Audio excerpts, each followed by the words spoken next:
E aí tu já falou que a visão é um pouco diferente do que... Na verdade, há mais de um livro de profecia na Bíblia, mas o mais famoso é o livro do Apocalipse.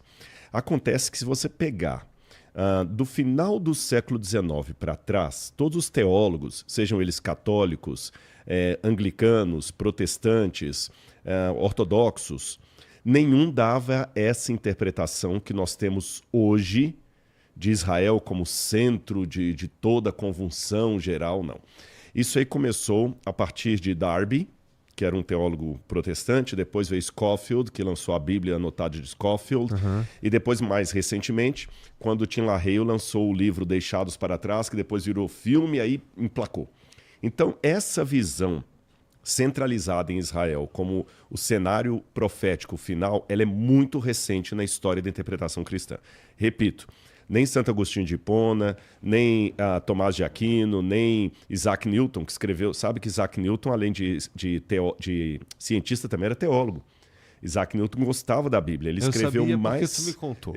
Eu falei da outra vez. Ele escreveu mais de profecia do que de ciências.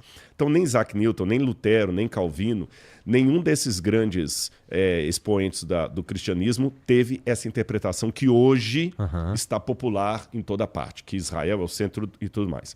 Depois do Darby e do Scofield e desse pessoal todo que eu citei, veio a Primeira Guerra Mundial, Segunda Guerra Mundial e depois da Segunda Guerra Mundial a Guerra Fria. Estados Unidos e União Soviética. E havia uma propaganda muito forte na América de demonizar a União Soviética e, por extensão, os russos, e enaltecer Israel, que estava se elevando como a única democracia legítima do Oriente Médio depois da criação do Estado em 48. Então, a partir disso, as pregações americanas, que eram muito nacionalistas e com a teologia muito voltada para o americanismo anti-Rússia, começou a colocar o anticristo vai ser um comunista, vai ser um soviético, vai vir da União Soviética.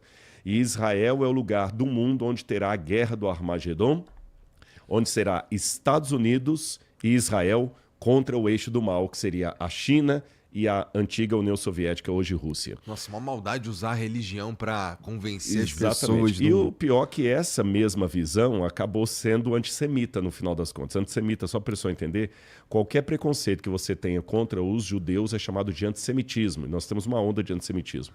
E em que sentido essa visão escatológica do fim dos tempos se torna antissemita?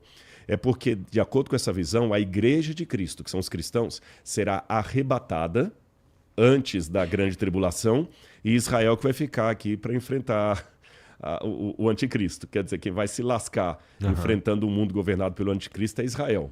Os verdadeiros cristãos, aqueles que estiverem preparados, vão ser arrebatados antes. Israel que vai ser deixado para trás para penar aqui. Então, é um negócio assim que eu respeito os que pensam assim, tem muita gente que pensa assim, mas eu, Rodrigo, particularmente, eu não vejo muita base hermenêutica para interpretar desse jeito. Eu acho que, no final das contas, é o povo de Deus que vai ser salvo. Esse povo é constituído de judeus e não judeus. Deus não tem mais aquela predileção por uma nação, por um país, por uma bandeira. É um povo. Não Jesus falou que ia chegar o tempo em que os verdadeiros adoradores a Deus não iam adorar em Jerusalém, ou em Meca, ou Medina, ou em Aparecida do Norte, ou em qualquer lugar que seja. É em espírito e verdade. Agora, para terminar a minha resposta aqui, para não ficar muito comprida, se eu fosse um cético, uma pergunta que eu faria é o seguinte, mas falar de guerra como Apocalipse, chega desse negócio. Guerra tem desde que o mundo é mundo. Fome tem desde que o mundo é mundo. Essas coisas, falar que setembro do fim, né? Já tem guerra na época de Nabucodonosor. Por que a guerra, agora que está acontecendo no Oriente Médio, é mais sinal do fim dos tempos do que a guerra que aconteceu quando Nabucodonosor foi atacar o faraó Neco em 609 a.C. 609 a.C., o Apocalipse, o livro já estava escrito? Não. Foi 600 anos depois que foi escrito.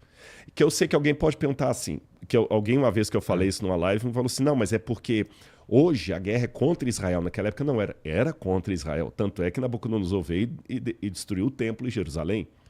Mas nem tinha profecia ainda nessa época? Já tinha outra. Não de Apocalipse. Mas mesmo depois do Apocalipse, assim, eu acho que a profecia tem que ser um negócio mais específico. Senão muito Também acho. É igual falar assim, olha, Deus está me mostrando, Igor, que tem alguém assistindo a gente nesse momento que está com um problema financeiro muito sério na sua vida. Pelo amor de Deus, todo mundo, sabe? Agora, tem um detalhe no Apocalipse que muita gente passa batido e não presta atenção. O que diferencia as guerras, as catástrofes e tudo mais do Apocalipse é o fenômeno universal, global. Literalmente global. O Apocalipse, se você ler Apocalipse 13, que fala da besta, e o 12 e o 14, fala de eventos que seriam literalmente mundiais. Não vai poder comprar nem vender, senão aquele que tem a marca da besta e o número do seu nome. Todo mundo, exceto o povo de Deus, vai aceitar a marca da besta. Então é uma coisa global. Pela primeira vez na história, desde a fundação da civilização na Suméria, desde o 4º milênio antes de Cristo, até o século XXI, pela primeira vez na história nós estamos vendo eventos que realmente são globais, no sentido literal, a partir do Covid para cá. Antes do Covid você não teve nenhum evento global no mundo, desde a civilização até o Covid. Hoje nós temos eventos mundiais. Hoje está se falando de uma governança mundial. Hoje está se falando de uma economia mundial. Hoje está se falando de uma guerra que pode pela primeira vez ser mundial, que o mundo inteiro vai ser afetado. Hoje a gente fala de uma pandemia que de fato é mundial e não apenas simbolicamente. Entendi. Bom, isso tem a ver com aquelas histórias que minha mãe me contava da nova ordem mundial. Sim, e tudo mais. porque sua mãe te contava e ela estava certa, que sua mãe devia ter alguma base bíblica ou cultura bíblica por detrás da fala dela. Só que há 30 anos atrás a gente só sabia o seguinte, que ia vir uma governança mundial. Aliás, nem a palavra governança era usada a palavra governo. Hoje a gente distingue governo de governança. E que haveria de um anticristo e que o mundo inteiro ia estar assim, mas ninguém sabia como é que isso ia ser. Pelo contrário, essa mesma conversa nossa, eu nem lembro qual foi a primeira vez que eu vi no Flow, mas foi antes do Covid. Foi antes do Covid. Essa mesma conversa antes do Covid poderia me dar alguns checkmate que eu iria ficar assim, olha, não sei como. Quer ver um checkmate que ia dar? Gente, mas não tem como o mundo inteiro estar envolvido num mesmo drama. Entendi. O Covid mostrou que Total. tem. E pessoas do mais diferentes. O que votou no Bolsonaro teve que usar máscara. Quem votou no Lula teve que usar máscara. Quem era palestino teve que usar máscara. Quem é israelense teve que usar máscara. Quem é Trump tinha que usar máscara. Quem foi Biden tinha que usar máscara. Então, quer dizer, quem é flamenguista usava máscara. O Fluminense também. Quer dizer, não tem esse negócio partidário. Então, existem coisas que estão acima do que você quer, do que você acha, do que você defende. Essas coisas vão obrigar o mundo a se unir. E fora da Bíblia tem muitos especialistas falando nisso. Se o mundo não tiver uma união global, econômica, as bolsas de valores vão quebrar em 20 anos. Ou menos. As projeções antes eram para 2050. Mas há alguns economistas que estão trazendo a coisa para mais perto. Não estou marcando data para a volta de Jesus. Eu não posso fazer isso. Mas é curioso que o cenário que o Apocalipse apresenta está muito parecido com este agora. Então vamos dizer que o mundo é uma pessoa cardíaca com dor no lado esquerdo do peito. Pode ser um ataque ou pode ser apenas gases. Mas quem está na dúvida, eu vou ficar de olho. Cara, mas assim, isso é um bom sinal, não é? Assim, no sentido de...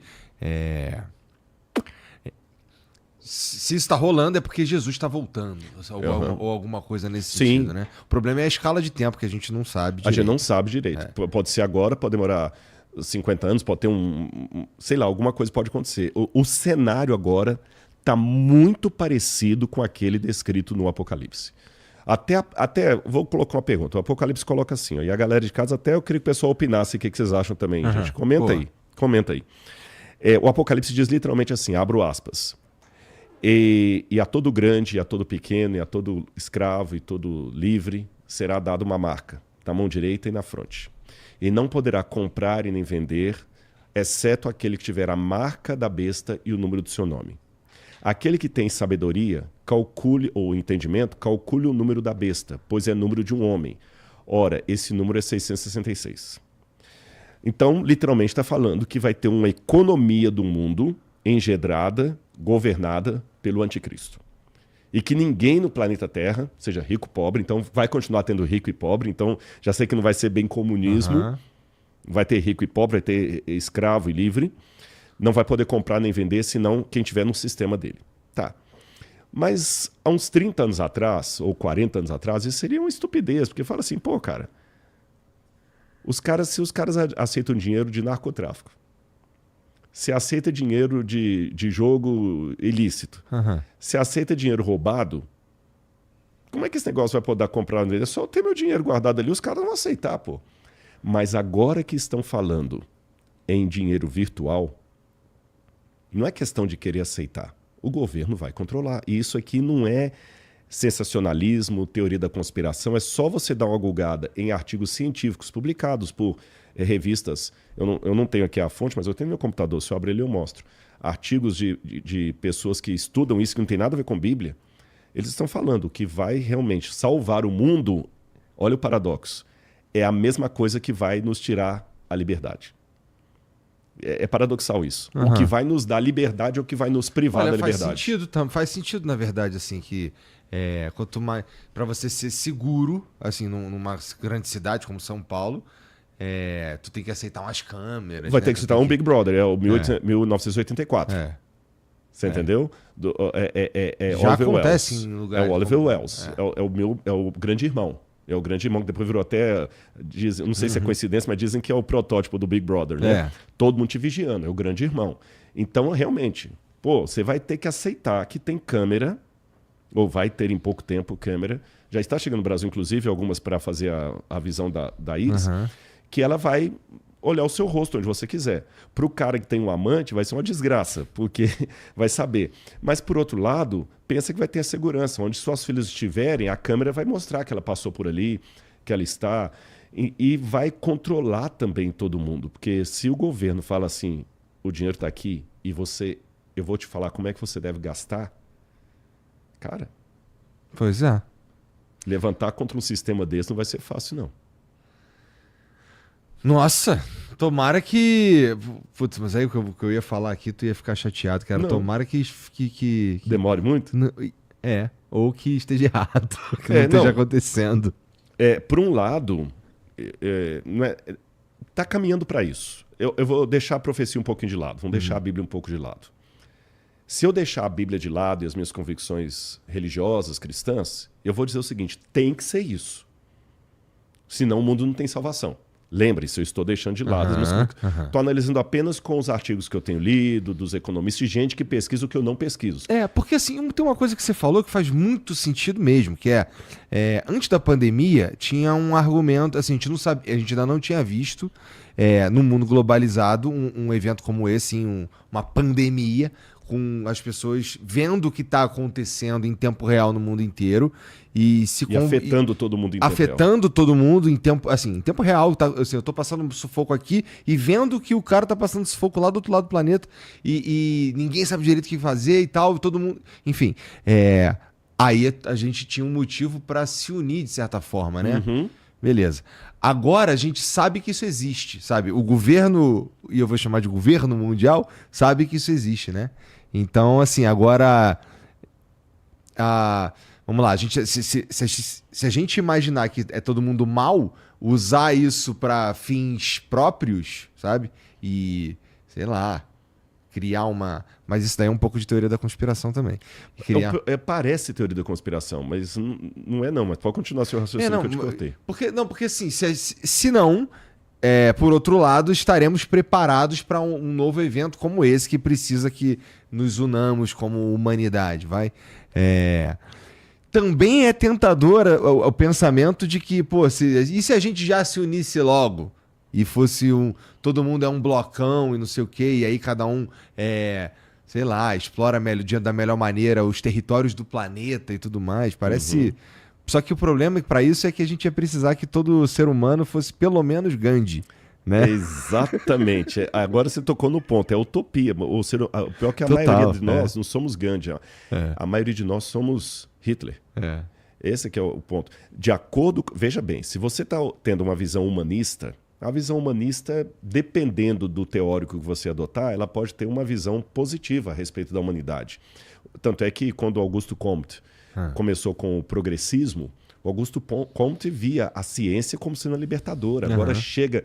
A Idade Média era classificada por esses autores, H.G. Wells, todo esse pessoal aí do passado, a Idade Média era chamada de Idade das Trevas, porque era a idade da religião, da hegemonia em torno de Deus, teocêntrica e tudo mais e tal. Quando a modernidade começou, aí vem Augusto Comte, Stuart Mill com método científico e tudo mais. Não, agora chega, não precisa mais de Deus nem de Bíblia. Charles Darwin já mostrou que o ser humano vem de primatas que foram evoluindo e tudo mais. Depois, agora mais recente, no século XX, aí vem o Freud e da psicanálise. Então, na verdade, não existe pecado, existe uma pulsão reprimida e tudo mais e tal.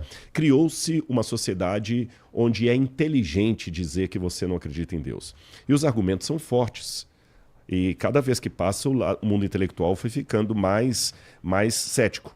Embora o Sacani, que eu tive com ele semana passada, ele falou uma coisa que é verdade. Na hora eu não tinha os dados para dar, mas um livro que eu escrevi, O Ceticismo da Fé, eu tenho esses dados. A maior parte dos acadêmicos cientistas não são ateus. Só que, por que parece que a academia é dominada por ateus? Porque quem é crente, abrir a boca e falar que crê, ele pode ser execrado. Então ele fica quieto, né? Fica quieto. Yeah.